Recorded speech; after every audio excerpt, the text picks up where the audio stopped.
Welcome to session 5 of Believe It or Not, an exploration of world religious traditions. Today we are going to talk about Buddhism. This will actually be our first session on Buddhism, which will be followed up by an opportunity to hear from a Zen Buddhist teacher from the Minneapolis Zen Center by the name of Busho Lan, who will lead our next session. So today I will lay the foundation of Buddhism, and our next session we will have a wonderful teacher who will build the house for us. So, Buddhism arose about 2,500 years ago in India in a context of Hindu belief. Now, correctly speaking, we should have already talked about Hinduism. However, again, we had to honor the order in which our teachers were available to us. So we'll take up a conversation about Hinduism a couple sessions down the road. Although Buddhism arose in India, today it is a very minor tradition in India, where 80% of those who identify themselves with a particular religious tradition are Hindu, 13% are Muslim, 2% Sikh. Sikhism is a tradition we're not going to discuss in this series, although it would be fun to do in a future series. Only 1% of the individuals in India today are Buddhist. However, as we'll discuss a little bit later in this conversation, Buddhism did spread beyond the borders of India, and indeed, today, 6% of the individuals in the world who identify themselves with a tradition consider themselves Buddhist. And it is today the main religion of Sri Lanka, Tibet, Mongolia, Myanmar, Vietnam, Thailand, Cambodia, and Laos, as well as a major tradition in China, Korea, and Japan. Now, Buddhism, as with all traditions we're going to discuss, has evolved over time, and it now comprises a diversity of traditions which, however, can be identifiable with certain common factors, beginning, of course, with a reverence for Buddha. Wouldn't be Buddhism without Buddha. Buddha is not a common name like Gail. It is a title or a designation meaning enlightened one, and this was not applied to Buddha until he achieved his state of enlightenment. As I mentioned, this arose about 2,500 years ago, and that coincides with the coming to this earth of an individual by the name of Siddhartha Gautama. Not a lot of historical detail is known about Siddhartha Gautama, which is not too surprising given the length of time ago he lived, but there are, like with all great spiritual teachers, a lot of traditions or myths that arose around his life. He was born, and it's pretty clear that he was a real person. He was born 6th or 5th century BCE, some scholars say 4th century BCE, to wealthy, possibly royal parents in Nepal and the northern border of India. There's especially a lot of traditions that surround his conception and birth. It's said that his mother Maya gave birth to him in a beautiful garden following an immaculate conception in which a white elephant carrying a lotus entered her womb. And this was how Siddhartha was conceived. Now, any of us who have something of a scientific mindset wouldn't say that this is historically factual, right? I mean, and this is true with a lot of the myths in our religious traditions. However, it is a truth in the sense that it tells us something very important about how Buddha was perceived as an individual of purity and beauty who was unique on this planet. Now, sadly, his mother Maya died only 7 days after the birth of young Siddhartha. His father was wealthy, however, and during his life, Siddhartha wanted for nothing. He lived in luxury and was raised with everything that he could possibly want. Further, the tradition says that his father sought to protect him from the harsh realities of life. A fortune teller before the birth of Siddhartha predicted that he would be a great person and his life could take one of two paths. Either he could be a great and powerful ruler, or he could be a great spiritual teacher. Well, his father, being the practical sort, preferred the former life path for his son, so he thought the best way to do that would be to surround him with luxury and protect him from the harsh realities of life.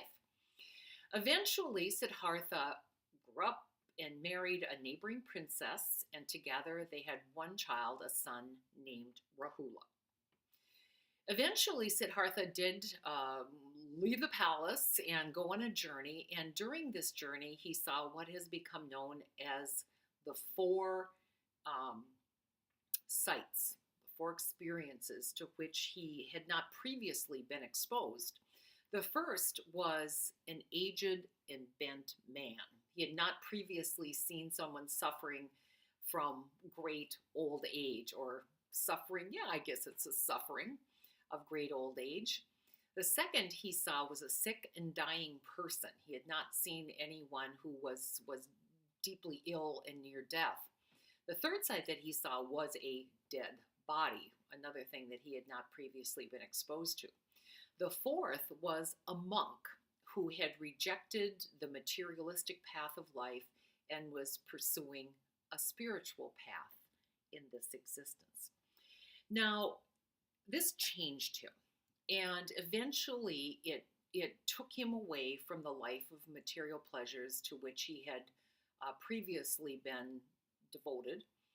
And at age 29, he left his home, he gave away all of his possessions, left his wife and his son, shaved his head, and donned the coarse robe of a wandering ascetic. His goal was to find an answer to the problem of suffering. His first attempt was to study with two different great teachers, the greatest Hindu teachers of the age, but he did not with them find what he was looking for. Then he undertook the path of extreme self-denial, of exposing himself to the elements and eating very little, every kind of deprivation. It was said that he became so thin that he could touch his abdomen and feel his spine. He was so tremendously thin. Then one day he was so weak he passed out and fell into a cold river, which brought him to his senses, and he realized, wait a minute, this life of extreme deprivation is not leading me to any sort of answer that I'm seeking, so he ate. And he went and sat under a tree and decided that he would sit under this tree, which became known as the Bodhi tree, until he achieved enlightenment. And that's exactly what he did. He sat there in meditation. Now, as we say, he experiences this supreme enlightenment after undergoing a series of temptations, of making it through all of these temptations, and in the process, he saw all of his past existences, all of his past lives. He came to an understanding of karma, how the good and bad deeds of this life affect our destiny in lives to come. He realized the cause of suffering and the means for ending it, and he shifted his practice to a middle way, not either extreme self-denial or extreme self-indulgence. And he came out of this experience with a deep compassion for all creatures. Yet, even having had this tremendous experience, he began his teaching hesitantly, thinking that no one would understand what he was saying.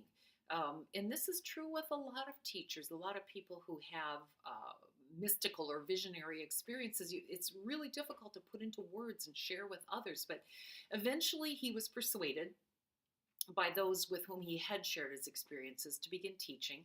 And for the next 45 years, he was a wandering teacher until he died at about age 80 of food poisoning. It's said that he was given some spoiled pork by a shoemaker who was showing hospitality. And as he was dying of this food poisoning, which obviously there was no antibiotics or any cures for that sort of thing in the day, this shoemaker was just beside himself that his food was killing the great teacher, but Buddha reassured him that this is okay. Your gift was a gift, and I ate it, and this is how things are supposed to be. So he released him from any guilt over the death. Now, during the life of Buddha, during his teaching, his son Rahul became one of his followers, and his wife and stepmother, his father remarried to Buddha's aunt. They became members of an order of nuns that Buddha had established in his lifetime. Now, he taught that men and women were equally capable of achieving enlightenment, which is a teaching that was unfortunately suppressed for a very long time within Buddhism. His teachings were passed down orally, as we've heard before in other traditions, and were indeed not written down until about 400 years after his death. So let's take a look at this teaching, which is known as Dharma, D-H-A-R-M-A, which means teaching. The essence of it comes in two parts. The first is known as the Four Noble Truths about suffering. The second is the Eightfold Path for liberation from suffering. Now, just to lay a little groundwork, within Buddhist Dharma, there is no personal God, so to speak, to whom one can address prayers or have the kind of relationship that is taught in other traditions. And just to note, Buddha was not seen as a god in any way. He was a human being who achieved enlightenment, which is a possibility for any human being in this earth. We are all said to contain the Buddha nature, which enables us, if we follow the path with devotion, to achieve this enlightenment. And also just Buddha in his teachings didn't focus on descriptions of unseen reality, of life after death, the origin of the universe and the like. That was not something that he chose to talk about because it's really not something you can talk about.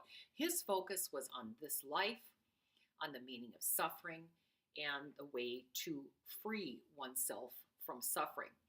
Yet, this path, we must note, is a path to a further existence outside the wheel of the reincarnational path of successive lives, and that, of course, is nirvana or enlightenment.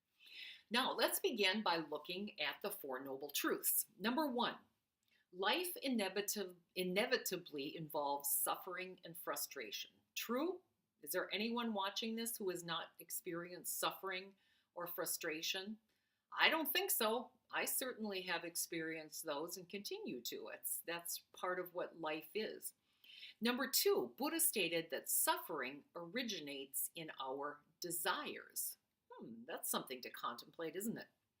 Number three, suffering, therefore, taking this in a logical sequence, will cease if desires cease. All right, so if suffering is caused by desire, stop the desire, the suffering will cease. Number four, here's the good news. There is a way to realize this state, which is known as the Noble Eightfold Path. Now, important to know within this Buddhist Dharma, the perspective is that there is nothing that's permanent. Everything in life is continually changing. And our suffering originates in our desire that things remain the way they are, or that things become different than what they are. So if it's something that's desirable to us, we want it to remain that way. If it's something that is undesirable, we wish for it to change. And this is the origin of suffering. Buddha also taught that suffering originates in our desire for sensory pleasures, for fame, and for fortune. We certainly can see that. So materialistic pursuits end in suffering. There's no end to it. Also, he says that suffering originates in our attachment to ideas.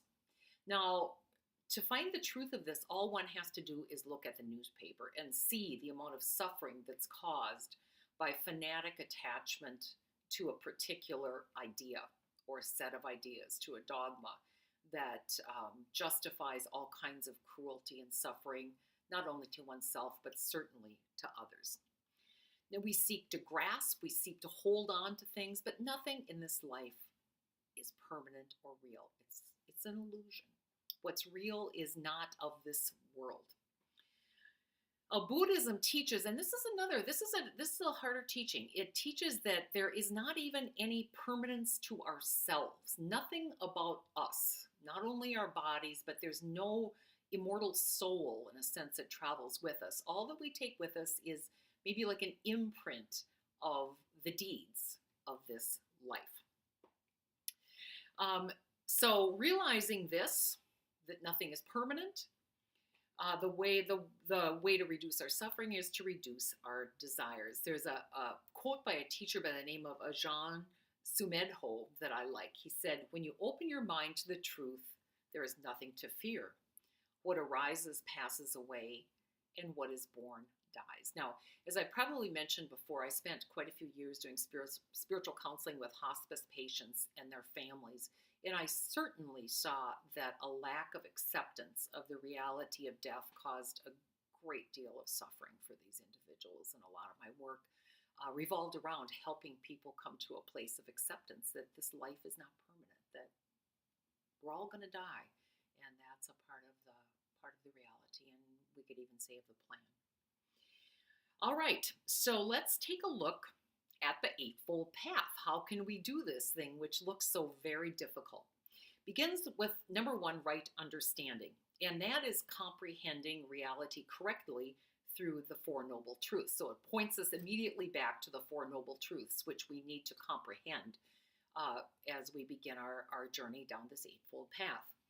Number two is right thoughts or motives. Buddha encourages us to uncover any hidden, unwholesome emotional roots behind our thinking, our emotional blocks, our desire to hide from ourselves and others, our imperfections, etc.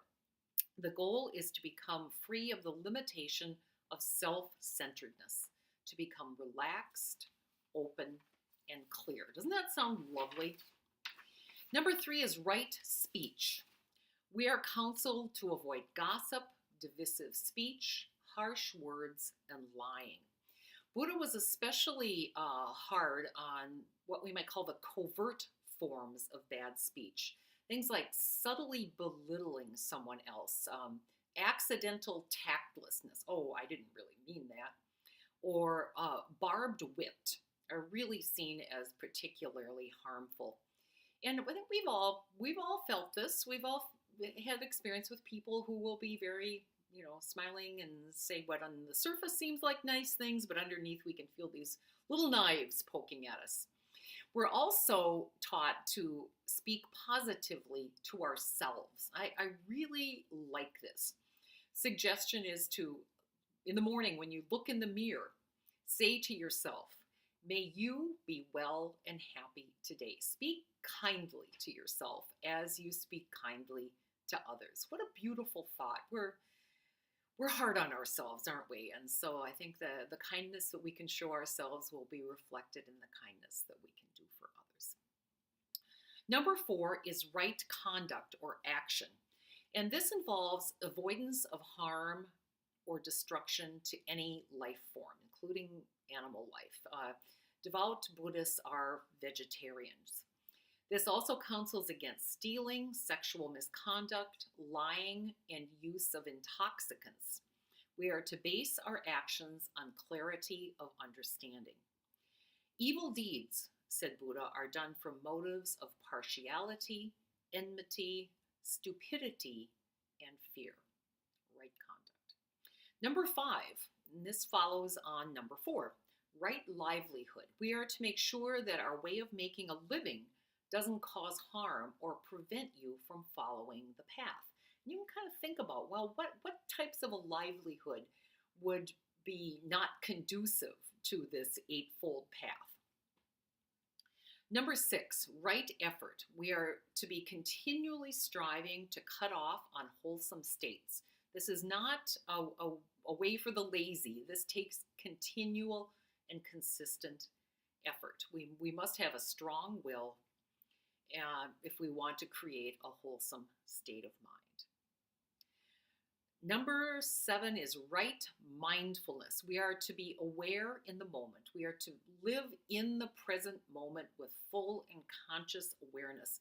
And we are to be continually monitoring our thoughts, our body, our perception, our moods, and our ideas so that we can always be self-possessed and calm.